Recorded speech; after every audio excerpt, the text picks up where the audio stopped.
kita bertiga pun awalnya pasti kayak bisa nggak ya gini, terus kita malah ngetawain diri kita sendiri gitu kan guys, kayak ini ngapain sih sosokan ikut lomba padahal kita belum pernah gitu lomba litref yang menang kayak gitu. Terus yang kedua pastinya buatlah tim lomba kalian.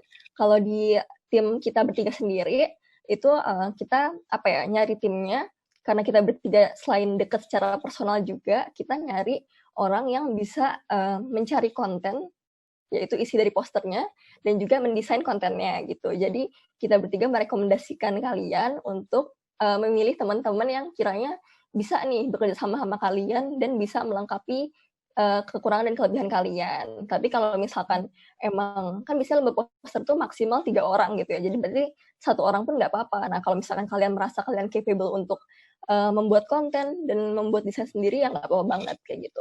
Yang ketiga, cari lomba.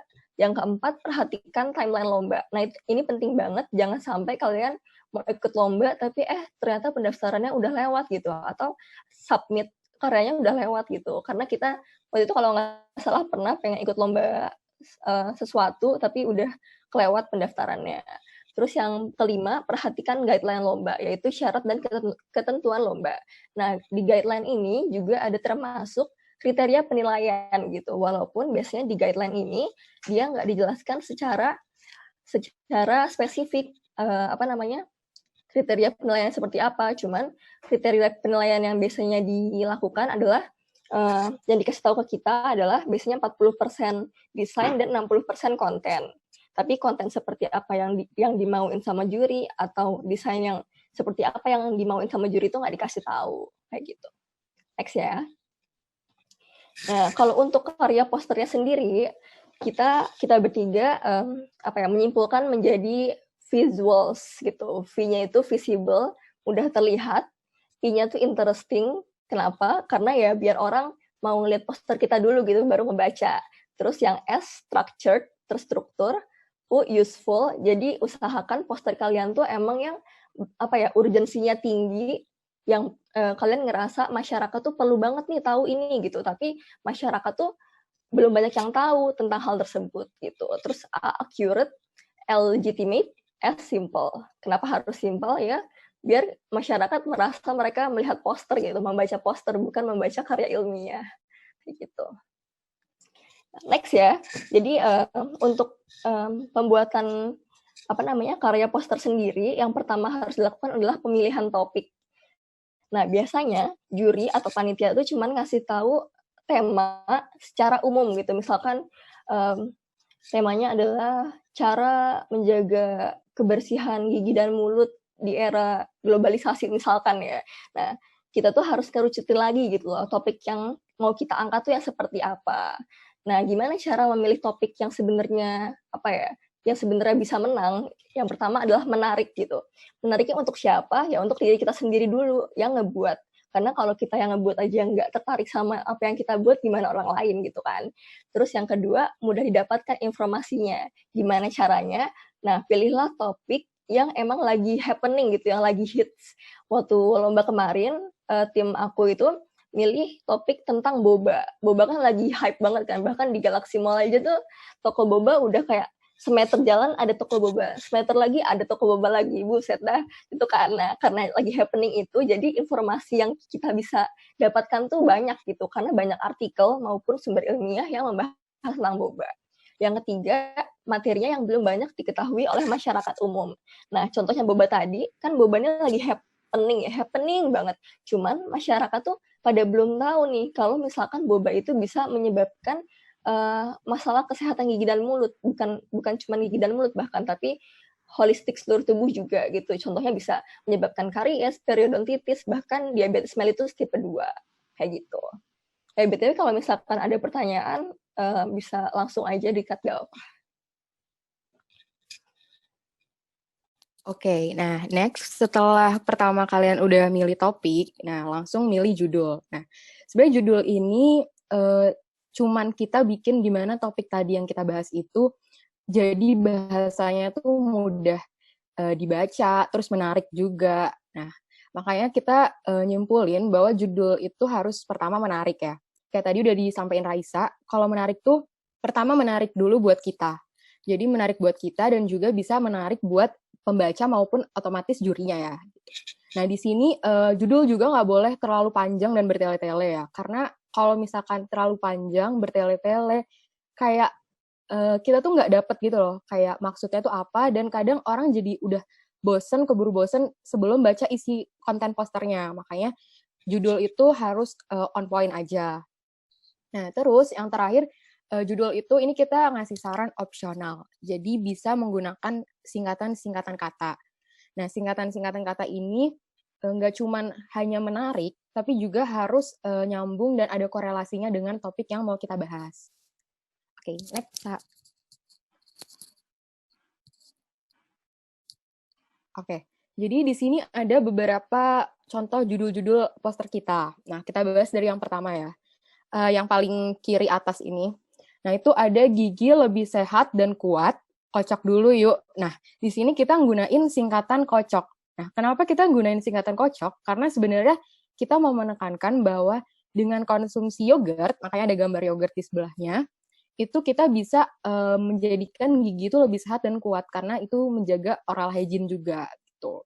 Nah, jadi kan seperti yang aku bilang tadi bahwa singkatannya itu harus memiliki hubungan dengan judulnya, tapi di balik singkatan itu per hurufnya itu biasanya kita menambahkan kayak kata-kata lagi, penjelasan lagi gitu yang lebih dalam gitu. Terus yang di bawahnya ada waspadai boba, tanda-tanda diabetes. Nah, ini kayak tadi udah dibilang, kita bahas boba, karena bobanya yang lagi happening, jadi kita benar-benar masukin kata-kata bobanya itu di dalam judulnya, karena itu sangat-sangat banget menarik minat pembaca gitu loh, buat ngeliat kayak, apa nih boba gitu. Nah, tapi sebenarnya di balik kata boba ini, nggak cuma yang dimaksud adalah boba minuman aja, tapi ada boba itu kita menyingkat sebuah gejala periodontitis jadi boba gitu. Tapi itu nanti dijelasin lagi di dalam konten posternya. Nah, terus yang di kanan atas itu ada gusi sehat, bersihkan dengan cermat, kehamilan pun selamat. Nah, di sini juga sama. Kita tuh pakai kata-kata singkatan cermat. Nah, di sini kalau dibaca juga kan cermatnya itu nyambung kan dengan judul kita secara umum, tetapi sebenarnya di baliknya itu juga ada makna tersendirinya lagi gitu. Dan yang terakhir ada bencana, usahakan siaga. Nah, siaganya ini juga nyambung dengan topik kita atau judul kita yang secara umum, karena kalau ada bencana ya kita harus siaga gitu. Nah, tapi siaganya itu singkatan dari siap identifikasi data gigi Anda. Jadi ada makna di balik singkatan tersebut. Next.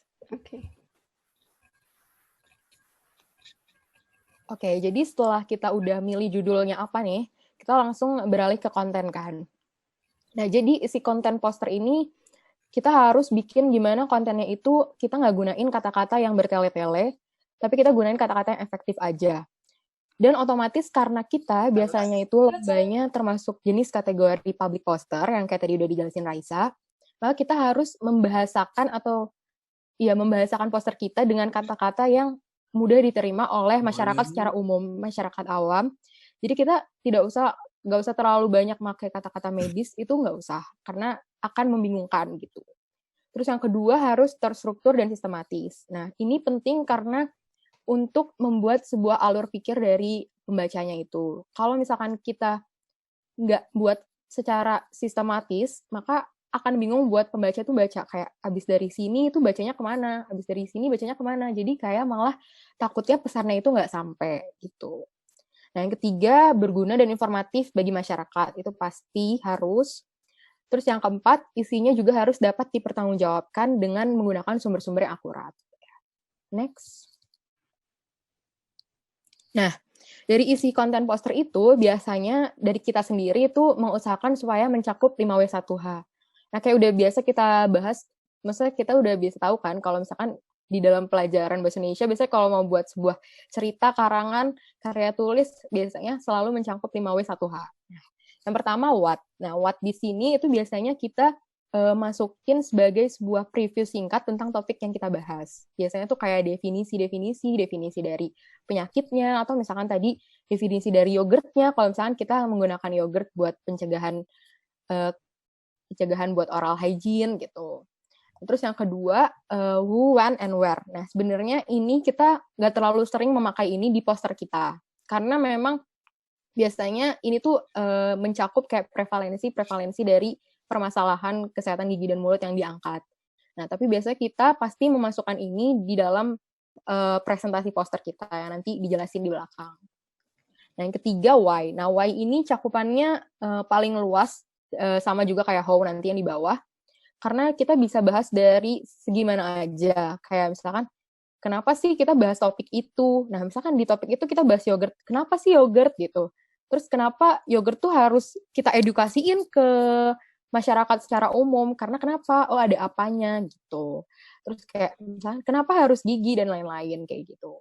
Terus yang how itu bagaimana kita ngejabarin dari judul poster kita. Jadi ini yang lebih melanjutkan dari penjelasan dari why tadi. Terus di sini juga kita ngejelasin dari singkatan-singkatan yang kita gunain tadi. Kayak sebenarnya cermat tuh apa, terus boba tuh apa, dan juga siaga tuh apa. Nah, itu lebih dijelasin di how ini. Oke, next. Nah, ini contoh isi konten poster kita. Jadi yang pertama ya, kayak misalkan yang di waspadai boba ini. Nah, ini di sini kita gunain what-nya itu kita bahas tentang definisi dari diabetes mellitusnya. Terus kita juga bahas tentang apa sih generasi Z, karena itu kita nge-preview singkat tentang generasi Z. Nah, untuk kayak why-nya itu kita bahas di sini kenapa ada hubungan antara diabetes mellitus dan periodontitis. Nah, itu juga nyangkup lanjut ke how. Nah, terus kita juga jelasin kalau misalkan bobanya itu yang kita maksud adalah sebuah gejala dari periodontitis. Nah, gitu. Terus kalau yang di sebelah kanan yang tentang yogurt, nah di sini kita bahas pakai tahukah kamu yang ada di poin nomor 1. Nah, itu biasanya kita selalu sih kalau what kita biasanya sering tentang ditulisnya sebagai tahukah kamu karena sebagai kayak apa sih sebenarnya ini yang mau dijelasin. Jadi kayak preview singkat topiknya ataupun definisinya itu. Nah, terus di sini why-nya yaitu kenapa Greek yogurt, terus apakah aman dikonsumsi pagi hari, dan juga kayak apa yang terkandung dalam Greek yogurt. Misalkan ada probiotik. Nah, itu kita ngejelasin lebih lanjutnya sebagai how-nya.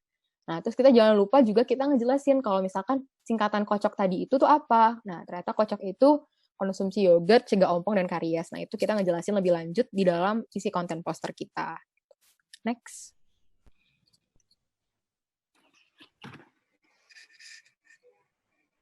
Nah, selanjutnya yang di kiri ada gusi sehat bersihkan dengan cermat, itu juga sama, kita pakai tahukah kamu lagi. Nah, tapi kita di sini masukin angka prevalensi. Jadi kita masukin sebuah angka aja dari prevalensi yang tentang topik yang dibahas itu. Terus why-nya kita mengambil kenapa periksa ke dokter gigi saat hamil itu perlu. Nah, kayak gitu-gitu. Nah, terus kita juga jangan lupa harus jelasin cermatnya tadi. Kalau cermat itu sebenarnya apa sih gitu. Nah, terus kalau yang ada bencana usahakan siaga, ini kita nge-preview singkat tentang Mr. X atau misalkan jenazah yang tidak teridentifikasi. Nah, itu sebenarnya yang lumayan ide banget sih, karena nggak semua, apa ya, kayak jarang itu terpikirkan, karena itu buat sebagai topik awal gitu kan, kayak konten awalnya itu tahukah kamunya kita ngebahas, kayak biar kita tuh nggak pengen keluarga ataupun kerabat kita tuh jadi sebuah Mr. X gitu, seseorang Mr. X gitu. Makanya kita bahas tentang itu previewnya. Nah, terus why-nya yaitu kita jelasin kayak kenapa harus gigi buat sebagai identifikasi, bantu identifikasi korban gitu. Dan kita jelasin how-nya itu tentang apa aja yang dibutuhinnya, yaitu kayak tentang antemortem dan postmortemnya. Kayak gitu. Contoh. Next.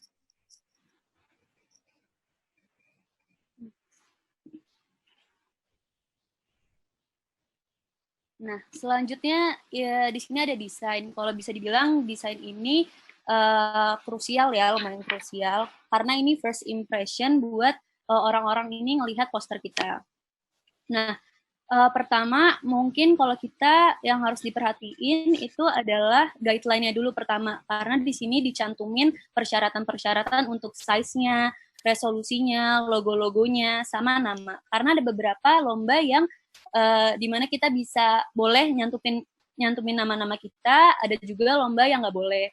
Dan ada juga lomba yang boleh nyantumin sumber, ada juga yang nggak ditulis. Jadi kita terserah boleh masukin sumber atau enggak. Biasanya sumber kalau misalnya nggak ada di prasyarat, kita bisa ganti sama logo-logo kayak ResearchGate atau Google Scholar gitu-gitu.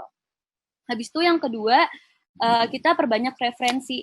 Perbanyak referensi ini dalam artian kita nyari dulu nih poster publik itu kayak gimana, atau enggak dari lomba-lomba sosial media, lomba-lomba biasanya itu suka ada di tahun-tahun lalunya contoh-contoh dari poster-poster peserta di tahun lalu. Jadi kita bisa tahu formula-formula untuk desainnya sendiri gitu.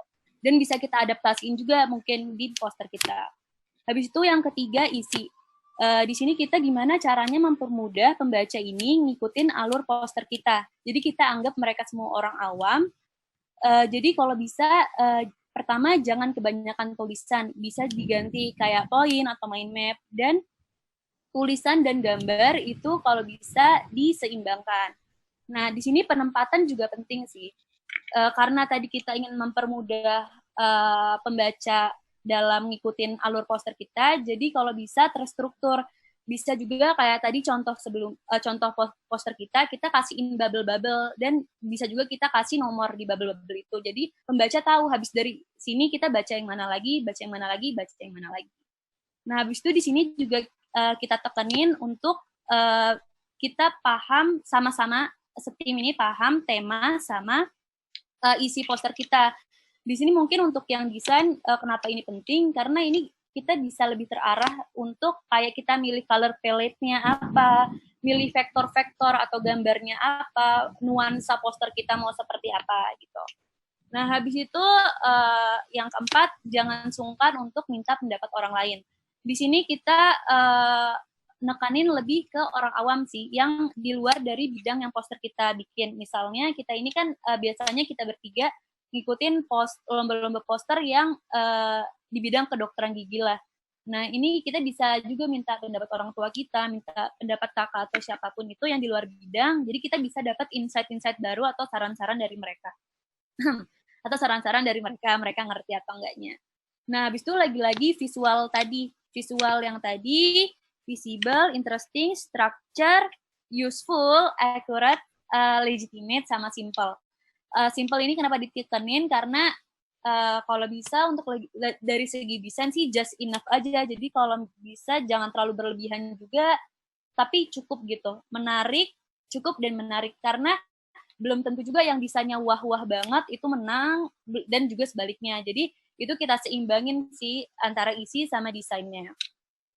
Seperti itu. Next.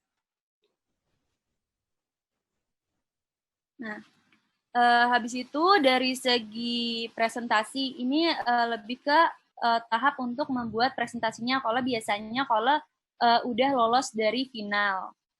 Nah, seperti itu. Untuk dari pembuatan presentasi sendiri, kita dibagi 3 biasanya. Ada latar belakang, jadi kita usahain mencakup 3 ini ya. Latar belakang, isi, sama kesimpulan. Latar belakang sendiri, ini kita bisa menampilkan video atau cerita pendek, tapi kita juga mungkin konfirmasi dulu ke panitianya. Habis itu latar belakang juga kita bisa isi kenapa kita milih topik tersebut, terus kita dapat masukin kayak prevalensi gitu. Habis itu lagi-lagi slide jangan didominasi oleh tulisan.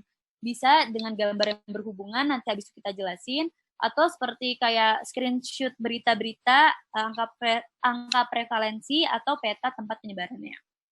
Nah, dari segi isi, ini singkatnya kita menjabarkan poster kita, isi-isi dari poster kita jabarin secara lebih detail di isi ini.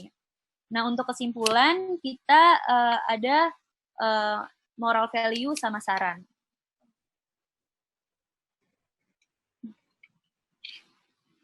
Nah, ini contoh kita masukin prevalensi sama yang peta-peta tadi.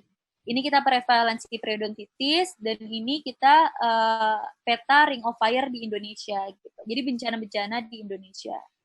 Jadi biar sebagai latar belakang ya? Iya, sebagai latar belakang. Oke. Habis itu ini yang kesimpulan kita, yang dimana kita isi dengan kesimpulan dan saran.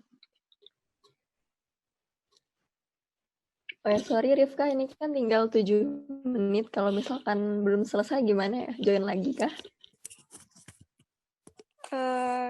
Kayaknya sudah di-upgrade ya, Cesar ya? Jadi ini kayaknya sudah di-upgrade, Raisa, jadi nggak ada anunya, nggak ada batas waktunya. Nggak apa-apa, lanjut aja. Oke. Tadi kan sama Aci udah dijelasin ya tentang kalau presentasi itu apa aja hal-hal yang kita sampaikan. Nah, di sini aku mau ngejelasin masalah teknisnya nih dari presentasi yang sebenarnya penting banget gitu. Karena teknis itu berhubungan sama eksekusi kita gimana cara presentasinya. Nah, sebenarnya kunci utama dari presentasi poster publik adalah menarik dan nggak ngebosenin. Karena emang tujuannya kan untuk masyarakat gitu ya. Jadi gimana caranya supaya kita bener-bener ngebuat juri dan audiens tuh terus-terusan untuk antusias gitu dengerin kita. Nggak bosen. Nah, gimana caranya?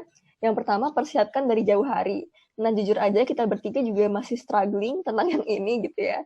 Karena di lomba sebelumnya juga kita mempersiapkannya baru kayak hamin berapa, dan kita masukin poin nomor 1 itu menurut kita penting banget, karena mempersiapkan presentasi dari jauh hari itu bukan cuma perkara jadi ngerti kontennya, jadi ngerti materinya secara holistik, tapi juga mempersiapkan mental gitu. Karena saat kita ngerasa kita siap secara materi, pasti kita akan lebih pede.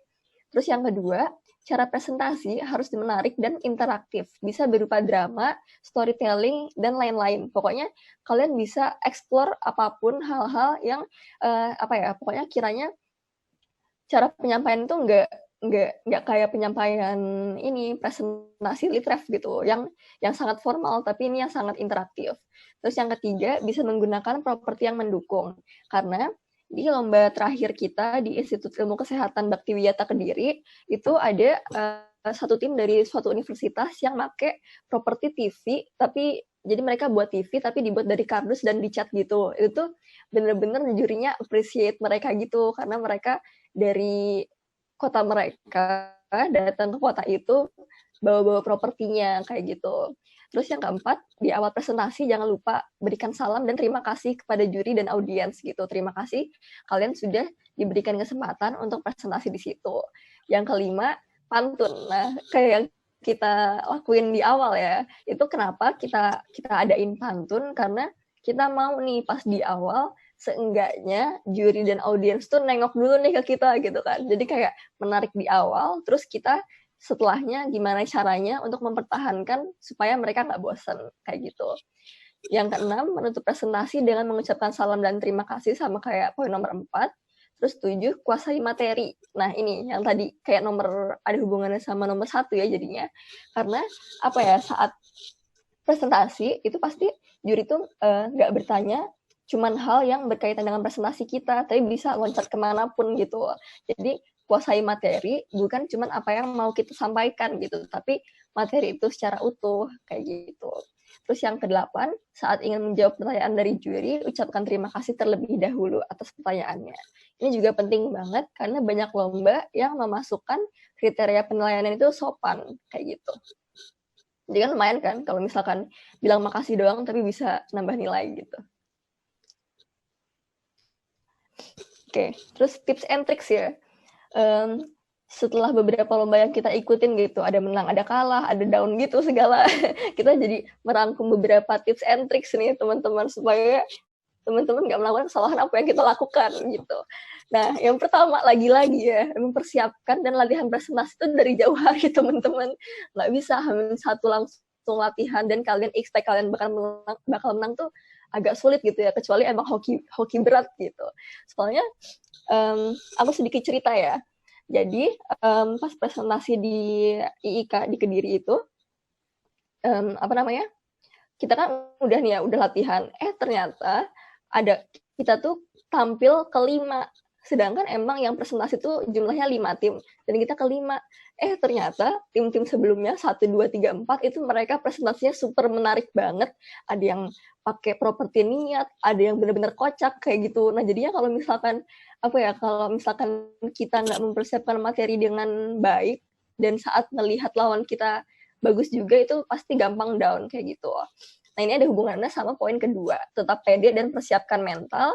Terus juga jangan down jika melihat kelompok yang maju sebelum kita tuh bagus gitu. Jadi kalau misalkan kayak kelompokku tadi kan tampil ke-5. Kalau misalkan kelompok 1 sampai 4 tuh emang bagus banget, ya udah bodo amat gitu. Yang penting we do our best, let get to the rest gitu kan, kata orang sih kayak gitu kan.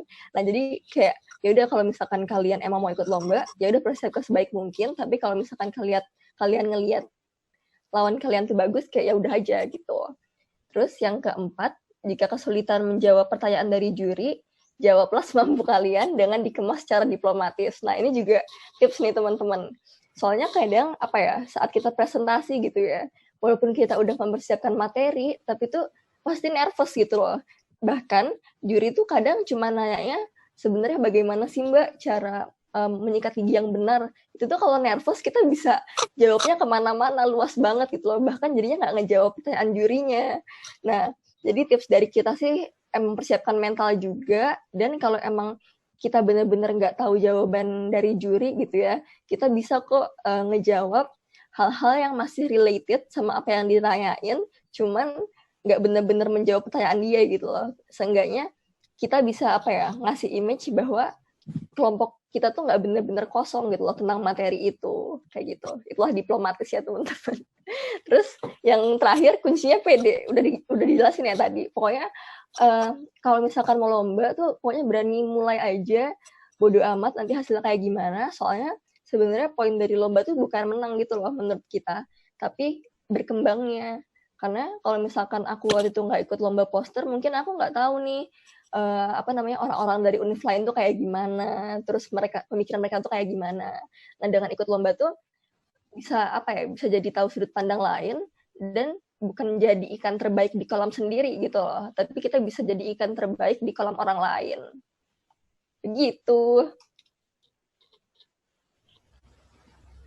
Alhamdulillah, terima kasih. Mungkin ada pertanyaan teman-teman. Ini mungkin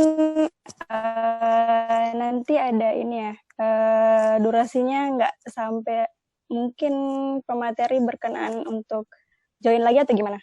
Atau mungkin peserta bisa langsung aja bertanya gitu? Boleh join lagi nggak apa-apa. Sebelum, iya.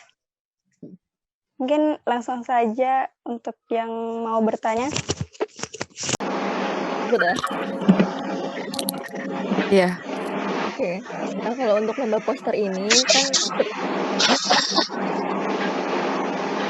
seperti kenal lomba poster belum ikut.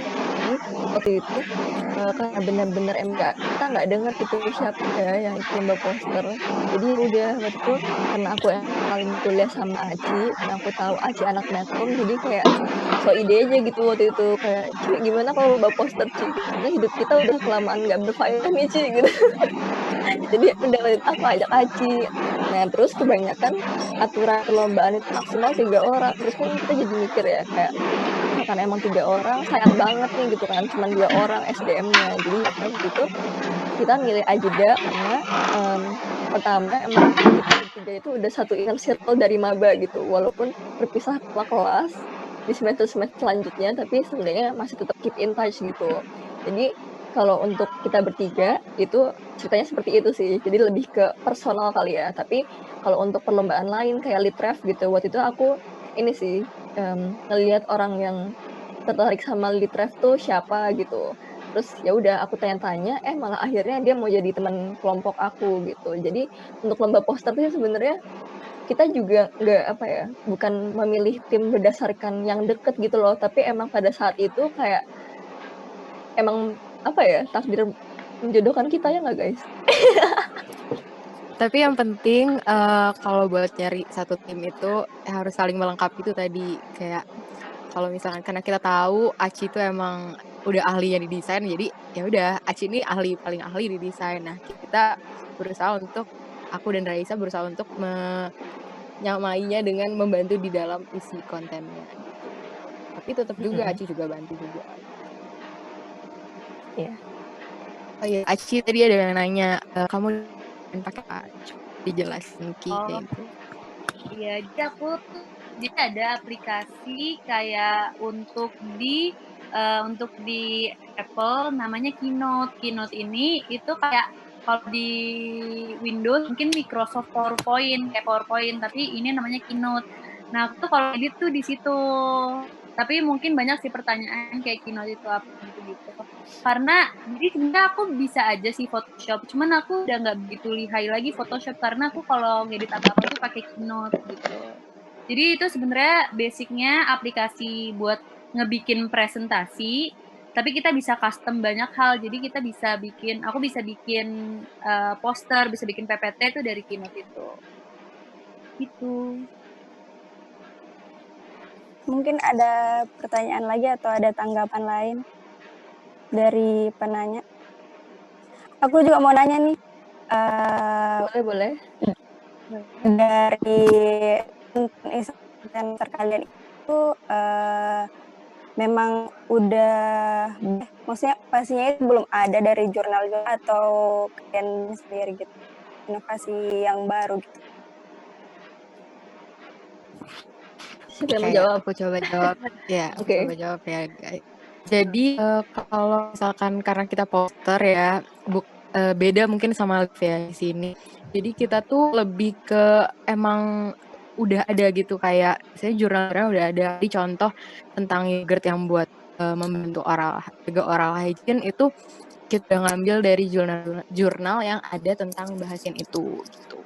Jadi kita lebih ke inovasinya adalah kayak yang tadi, kayak di singkatan-singkatan itu tadi, yang gimana kita tuh menarik baca itu untuk tertarik dan jadi tahu gitu akhirnya tentang hal tersebut. Iya, sama ini sih mungkin izin nambahin ya Rifka, nggak apa-apa ya? Kan waktu itu kita juga ngebuat tentang boba kan. Nah, boba ini bisa nyebabin periodontitis sama DM tipe 2. Nah, emang nggak ada jurnal yang benar-benar mengatakan secara langsung boba tuh bisa menyebabkan periodontitis gitu. Kan kita jadi mikir sebenarnya yang terkandung di boba tuh apa? Ada glukosa, ada pokoknya berbagai macam zat kimia yang menyebabkan periodontitis kayak gitu sih. Jadi mungkin apa ya, untuk teorinya ada di habis itu kita lebih ke diskusiin deh habis itu. Kira-kira bagusnya apa. Misalnya ada yang punya input ini, habis itu input ini kira-kira gimana? Ternyata ini gini gitu. Nah, iya. Biasanya saling melengkapi sih justru. Jadi kayak pasti ada satu yang mencetus pertama tuh pasti ada. Terus nanti nextnya kayak oh iya gimana kalau ditambah yang ini, atau misalkan oh yang ininya bagian ini diganti yang lain kayak gitu. Dan alhamdulillahnya kayaknya nggak crash ya kalau kita alhamdulillah. Ya, alhamdulillah kita kayak saling menerima gitu loh. So iya banget. Ini sih kita bertiga apa ya? Mungkin orangnya juga nggak ada yang benar-benar kekeh sama pendapat kita masing-masing gitu, karena kita bertiga juga nyadar diri kita masih belajar, masih remahan rempeyek gitu kan. Jadi ya udah santai aja. Seperti itu Uzma. Ya oke, makasih Kak. Sama-sama. Mungkin ada yang lain lagi yang ingin bertanya.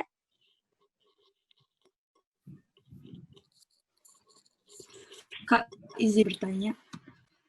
Iya. Boleh.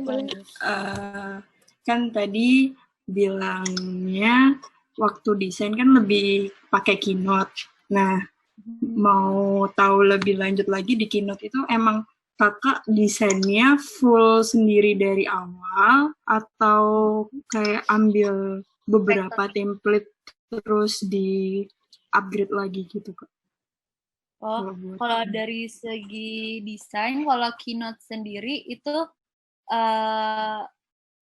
tergantung. Ada beberapa yang biasanya aku pakai vektor sih. Jadi aku searching di Google, bisa juga di FreePic, searching vektor, tahu vektor kan ya tapi ya?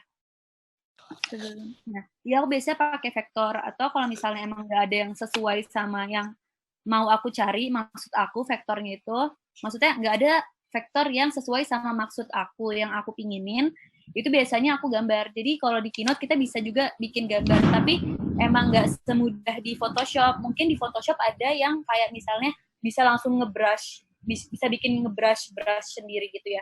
Kalau Keynote itu lebih konvensional, jadi ada kayak fitur kita bikin shape gitu, tapi shape itu kayak gimana ya?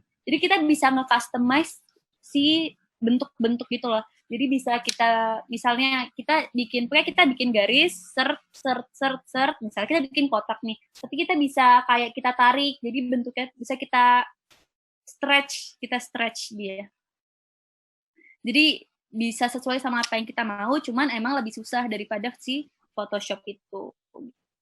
Dan juga kalau di Keynote ada beberapa fitur yang kita nggak bisa kayak di Photoshop. Misalnya di Photoshop kita ada satu tulisan nih. Satu tulisan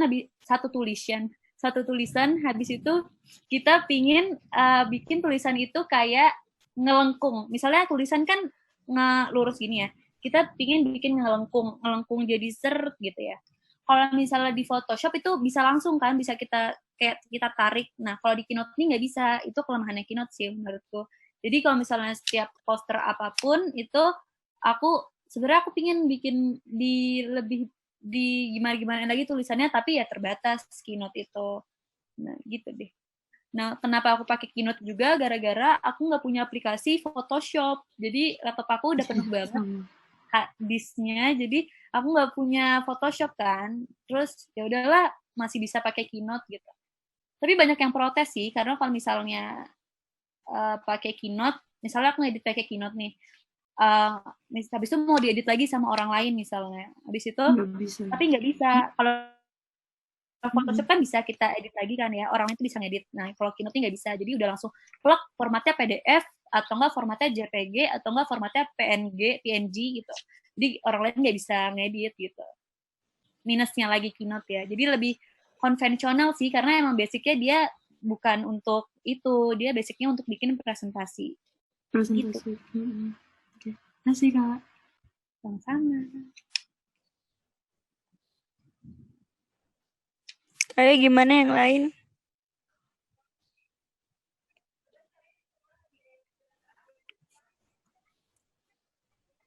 Mungkin untuk kreativitas desain itu nggak bisa ditakar ya setiap orang. Jadi tergantung ada ide langsung gimana, langsung ya aplikasiin ke itunya posternya gitu. Ini jadi nggak ada batasan. Dari segi mana? Apa dari isinya, apa dari desainnya? Oh, kalau dari segi desain nggak ada Intinya batasan. Mungkin, iya. Intinya mungkin nggak ini ya, nggak mengandung sara, nggak bahas seks gitu, ya gitu. Oh iya jelas sih. Gambar-gambarnya juga jangan, maksudnya gambar-gambar yang sesuai, jangan yang kayak bener tadi nggak mengandung sara, nggak susila gitu, jangan. Iya. Cuma kalau emang posternya lagi ngebahas tentang hal-hal seperti itu, ya bisa jadi pakai, tapi yang lebih yang lebih sopan mungkin gambarnya, karena kan dilihat umum kan, dilihat sama juri-jurinya mungkin juga akademisi. Habis itu ya untuk orang awam mungkin kalau misalnya pakai sara-sara gitu kan kurang pas. Iya. Sip. Mungkin ada yang lain? Mungkin izin nambahin ya Rifka. Iya, Pak. Ya, kalau misalnya kreativitas, tadi kan disinggung kreativitas ya. Itu sebenarnya kalau ngelihat poster kelompok lain gitu, yang lebih bagus, yang orang-orangnya itu emang lebih pro di desain, itu jangan minder gitu loh. Soalnya kadang emang kan jurinya nih biasanya dosen ya. Dosen tuh nggak tahu gitu loh cara desain. Jadi otomatis mereka nggak tahu desain mana yang benar-benar pakai effort, mana yang biasa aja. Jadi mereka tuh terkadang menilai desain cuma berdasarkan oh bagus, oh kurang gitu loh, bukan yang kayak mereka lihat satu-satu objeknya kayak gitu sih. Jadi mungkin kalau teman-teman di sini ada yang hesitate untuk ikut lomba poster karena desain, sebenarnya jangan ragu sih, karena jurinya pun sebenarnya nggak terlalu tahu tentang desain. Yang penting di mata tuh menarik gitu. Yang penting valid dan pede. Betul. Nggak hoax. Mungkin ada yang lain lagi mau bertanya? Mumpung materinya bisa ditanya ya.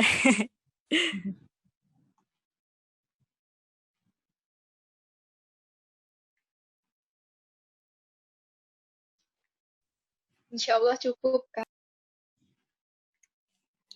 Baik, mungkin sampai sini saja Latrut kita hari ini. Terima kasih kepada pemateri, sangat informatif sekali dan sangat menyejukkan mata materinya.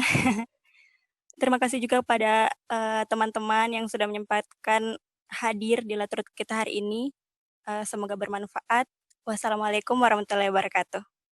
Waalaikumsalam. Terima kasih udah Terima diundang. kasih Terima kasih. teman-teman.